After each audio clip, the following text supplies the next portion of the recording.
E com você hoje a nossa aula de semântica, questões resolvidas. Falaremos sobre aqueles aspectos inerentes aos conceitos fundamentais de semântica, as relações de sinonímia e de antonímia e a significação de palavras.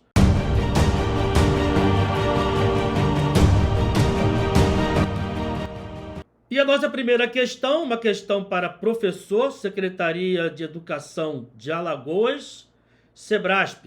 Temos aqui um texto motivador, o comando da questão, que pede para julgarmos então certo ou errado. No trecho, efetivamente se queimaram alguns livros, mas foram raríssimos esses autos de fé. A expressão autos de fé foi utilizada em sentido denotativo. E aí temos que lembrar, ou seja, para se referir a um tipo de processo de destruição pelo fogo, queima. O que é o sentido denotativo e conotativo? Está lembrado? Denotativo, macete, é de verdade, ou de dicionário.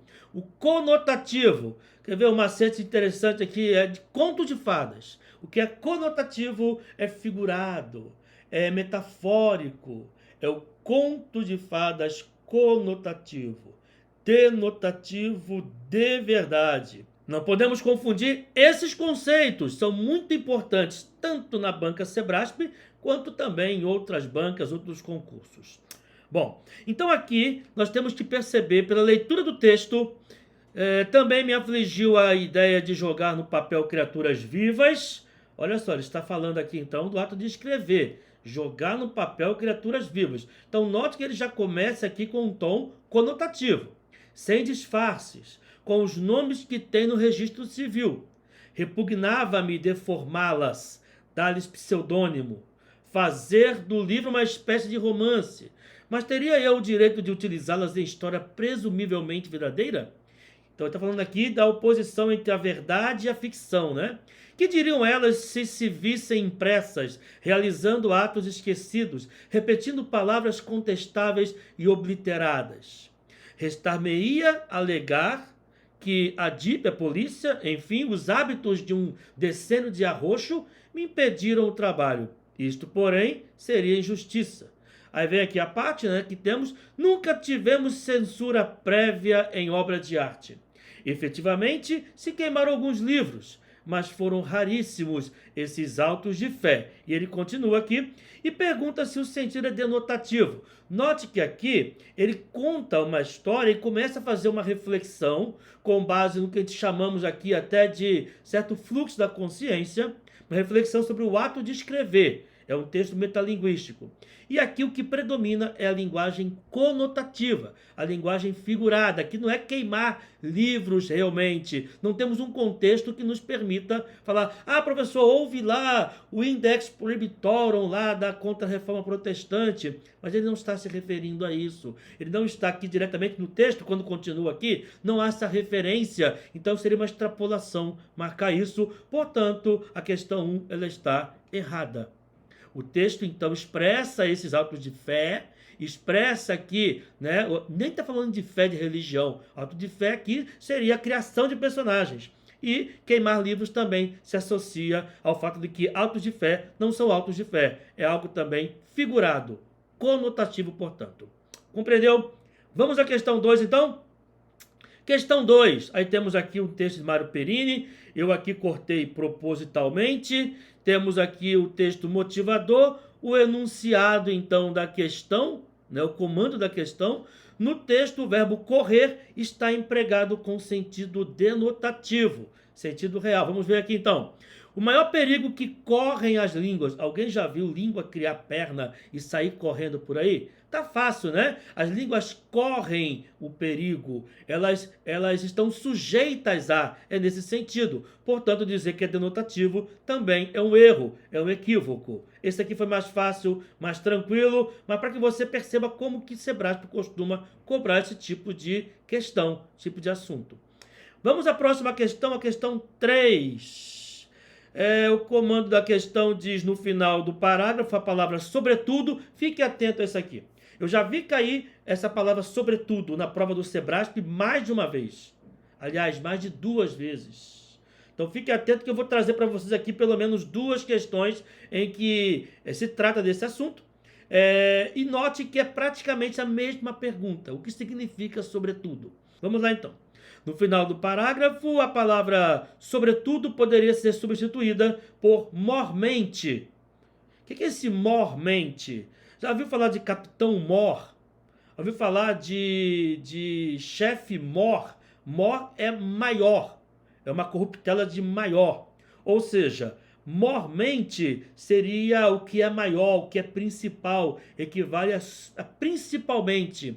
Logo, sobretudo, é acima de tudo, é o principal. Isso aqui, então, sem prejuízo da correção. Vamos ver o contexto, né? Para não cometer equívocos. Onde é que está?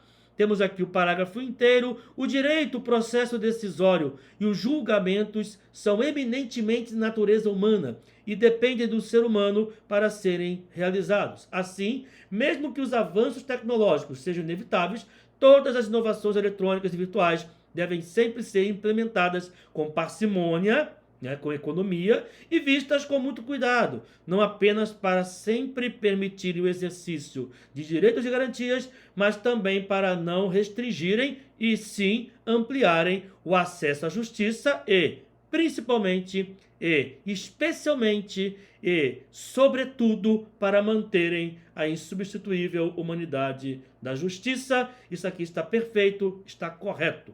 Sobretudo equivale a mormente, principalmente. Professor, cadê a outra questão que você falou sobre esse assunto? Então vem comigo aqui, olha. Olha aqui essa questão número 4, que é uma questão para técnico bancário 2021. A anterior, nem falei qual era o ano dela, 2022. Olha só, hein? Anos seguidos, hein? Olha o que ele pergunta aqui. Sem alteração do sentido original do texto, o vocábulo sobretudo poderia ser substituído por especialmente. Vamos ao texto aqui então. Temos aqui o texto aqui de Flávio Carneiro. Já lemos esse texto de modo mais completo neste curso. Onde é que está a palavra sobretudo? Vamos ler o texto. No balanço do movimento modernista feito por Oswald e, sobretudo, Mário de Andrade.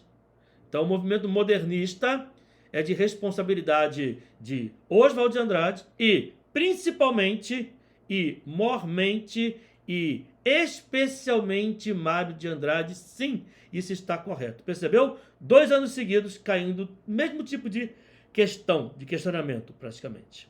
Show de bola, né? Vamos à questão 5. Temos aqui, então, mantendo-se, uma questão de múltipla escolha, né? Mantendo-se a coerência do texto, o termo deve-se, no último período, poderia ser substituído por é importante, é certo, é obrigatório, é possível. Se não ler o texto, você corre o risco de... está sujeito ao risco de errar esta questão. Por quê? Porque geralmente os concursos fazem uma pegadinha, uma brincadeira entre o pode e o deve. O que deve geralmente é uma obrigação. O que se pode é uma possibilidade, é uma hipótese. Aqui, então, quem se basear nesse pensamento de cara, marcaria aqui o é obrigatório. Mas se ele fosse esperto também, perceberia que é certo e é obrigatório são sinônimos. Isso acontece muito em questões de múltipla escolha no Sebrasp, tá? Aparecerem alternativas sinônimas, logo você invalida as duas. Então é certo ou é obrigatório aqui são bem, dentro desse contexto, né? Elas são bem parecidas, bem sinonímicas aqui com relação ao emprego. Agora, o é possível é bem diferente do é certo e obrigatório. E o é importante se mantém neutro. Vamos ao texto então? Deve-se no último período. O último período começa aqui. Se panaceia representa a ideia de que tudo pode ser curado, ou seja, uma crença basicamente mágica e religiosa, deve-se notar que a cura para os gregos, é certo notar? É obrigatório notar? É possível notar? Não, aqui ele está falando de uma coisa, deve-se notar, é importante notar a letra A. E se é possível não se encaixa aqui, porque o caráter do texto é um caráter mais científico. Esse texto foi escrito por Moacir Scliar, né? Além de ser um contista, um grande escritor de nossa literatura, é também um escritor da área de medicina. Então, História do Conceito de Saúde é um texto mais técnico. Então, aqui em texto técnico, não se tem nesse contexto aqui a ideia do que é possível.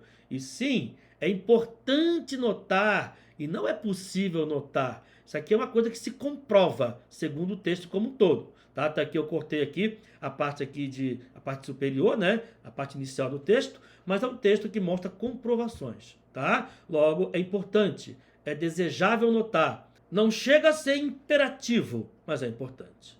Questão 6. Vamos adiante. Defensor Público 2022. O consumismo é uma economia do logro. Já lemos esse texto também aqui. Falamos que esse logro aqui significa enganar alguém. Mas você engana para quê? Para obter vantagens. Vamos ver como é que ele trabalhou isso aqui então. Com base nas ideias, está aqui a palavra logro, primeiro período, foi empregada com o mesmo sentido de ganho, vantagem. Então você engana alguém para poder tirar vantagens. Isso aqui é muito comum em textos de Esopo, La Fontaine, quando a raposa, né, quer enganar alguém, enganar um cordeiro, por exemplo. A raposa tentou lograr o cordeiro para obter vantagens. Enganar para obter vantagens. Então temos aqui, significa ganho, vantagem, e logo isso é verdade, é certo. Então entenda aqui que às vezes uma pergunta é feita não para saber realmente o significado da palavra, mas sim a consequência dela ou a extensão dela. Então lograr é enganar. Com que objetivo? Obter vantagem, ganho. E com isso você tem a resposta correta aqui.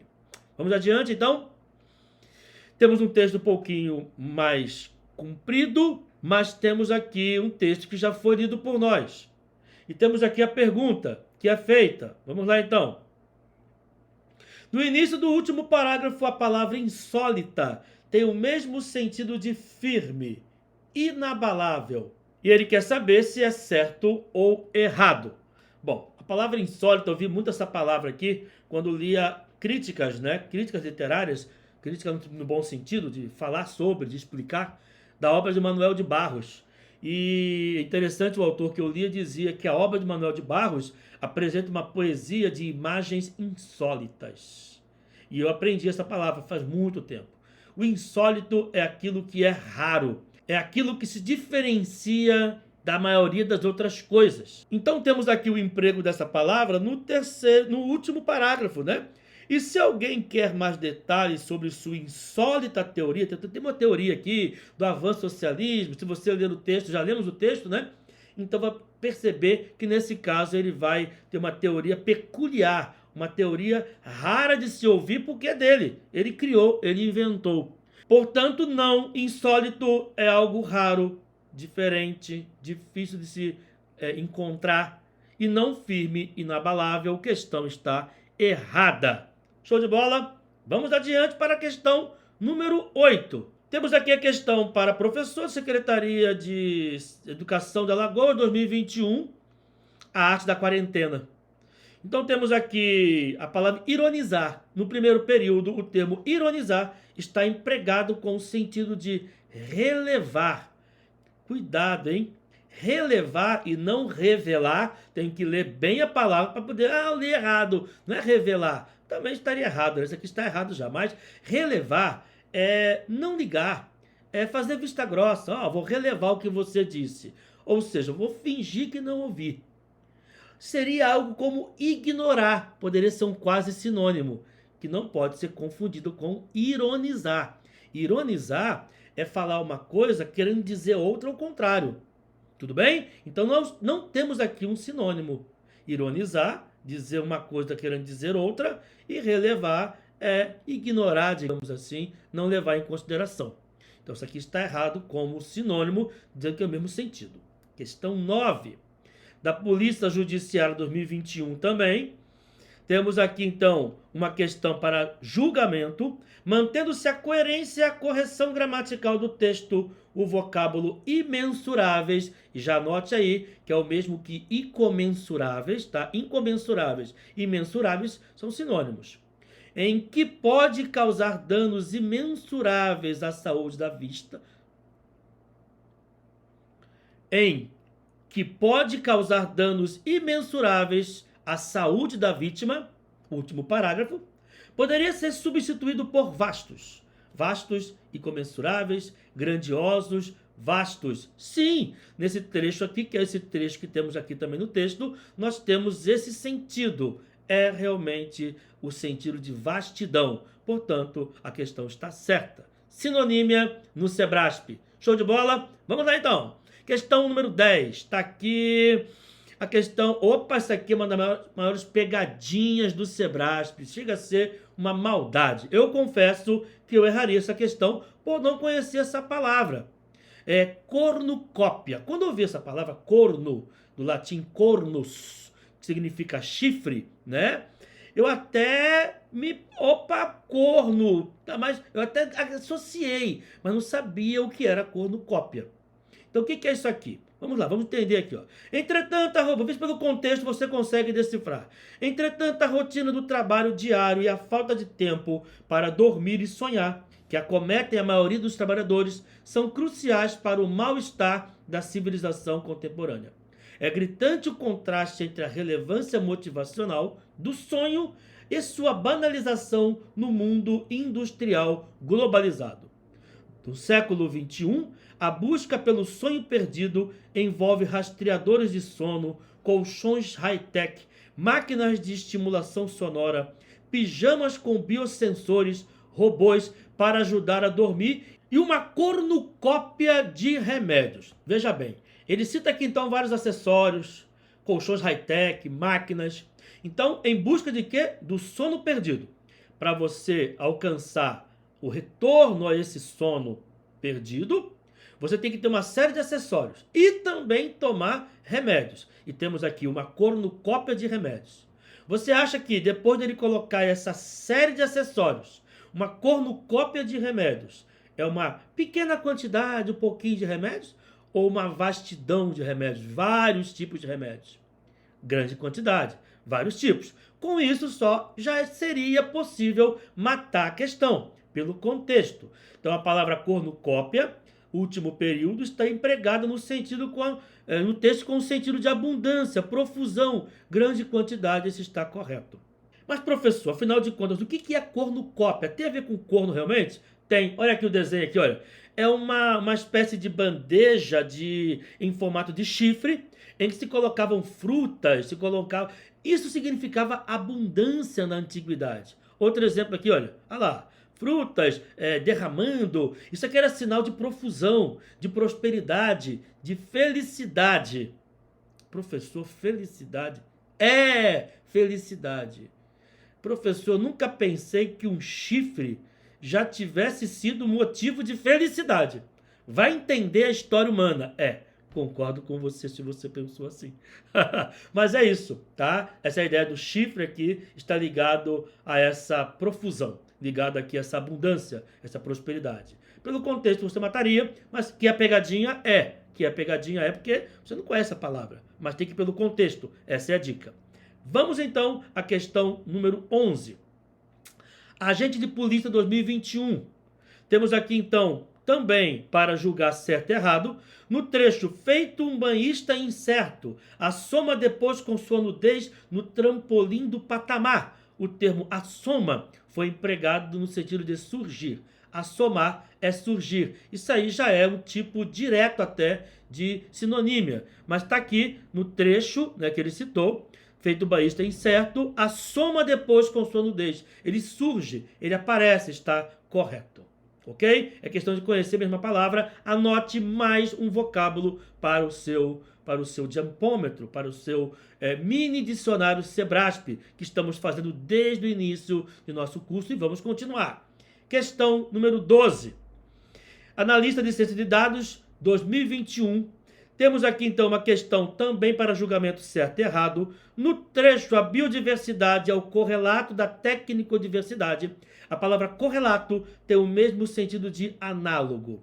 O que é análogo? Fazer analogia, fazer uma comparação. Se você compara, isso pode ser sinônimo de semelhante. E a palavra correlato, que também se assemelha. Portanto, sim, isso aqui está certo. Mais uma palavra. E com isso, chegamos ao final de nossa aula de semântica.